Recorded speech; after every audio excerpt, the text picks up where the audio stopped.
চাকরি দেওয়ার প্রলোভন দেখিয়ে বিভিন্ন কলকৌশলে শারীরিক সম্পর্ক তৈরি করে এক বোনকে সন্তান উপহার দিয়েছেন।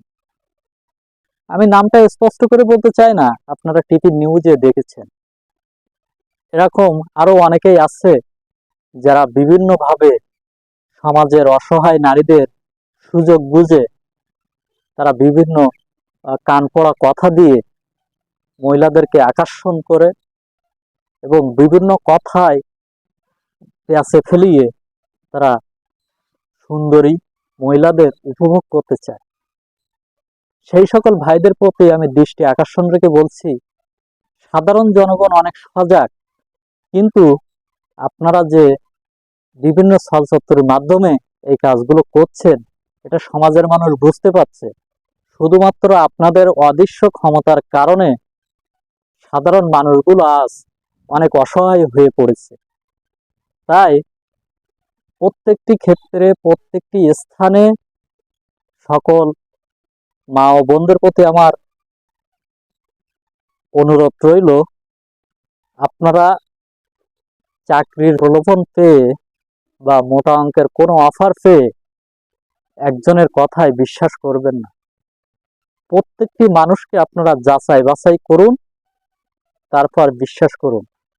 আর বিশ্বাস এমন একটি জায়গা, একবার যদি ভেঙে যায় তাহলে সেই বিশ্বাস আর আসে না।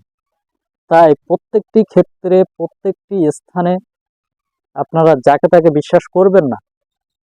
একজন টাকা দিতে চাচ্ছে বলে আপনি তার সাথে যোগাযোগ করবেন কন্টিনিউ মোবাইলে, কি দরকার আপনার? আস্তে আস্তে সে আপনার বিভিন্ন কথাবার্তা বলে সম্পর্ক তৈরি করতে চাচ্ছে।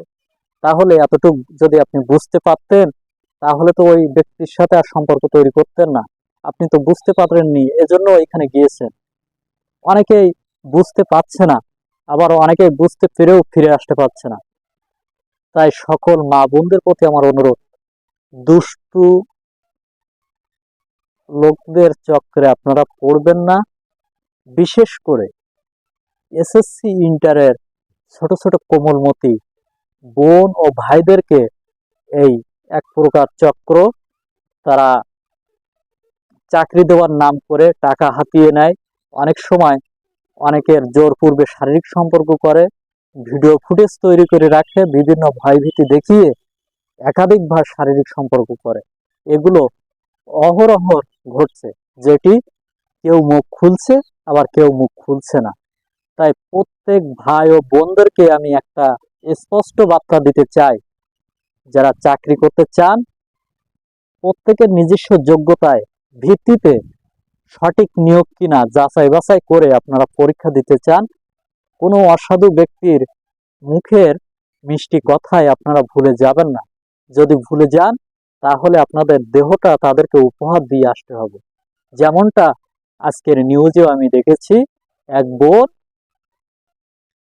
চাকরির প্রলোভন দেখিয়ে জোর পূর্বে তাকে শারীরিক সম্পর্ক করে এক পর্যায়ে তাকে সন্তান উপহার দিয়েছে, যে চাকরিটি দিতে চাইছে।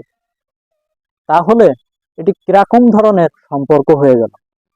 তাই আমি প্রত্যেকটি ভাই ও বোনদেরকে স্পষ্টভাবে জানাতে চাই, আপনারা বিশেষ করে বোনদেরকে আমি আবারও বলতে চাই, বিশেষ করে আপনারা কাউকে সহজে বিশ্বাস করবেন না, যাচাই বাছাই করে বিশ্বাস করুন। আর বিশেষ করে অপরিচিত কাউকে তো বিশ্বাস করা যাবেই না। বিশ্বাস করেছেন কি 100%-এর ভিতরে 98% ঠকেছেন। আপনার দেহটা তাদেরকে উপহার দিতে হবে। তাই সচেতন হন। আর আপনার সাথে যদি কোনো প্রকার খারাপ ব্যবহার হয়, সাথে সাথে আপনারা প্রশাসনের দ্বারস্থে চলে যান, আইনি ব্যবস্থা নিন এবং যে আপনার সাথে খারাপ ব্যবহারটি করেছে দ্বিতীয়বার অন্য কারোর সাথে যেন এরকম খারাপ ব্যবহারটি আর না করতে পারে সেই ব্যবস্থা গ্রহণ করুন।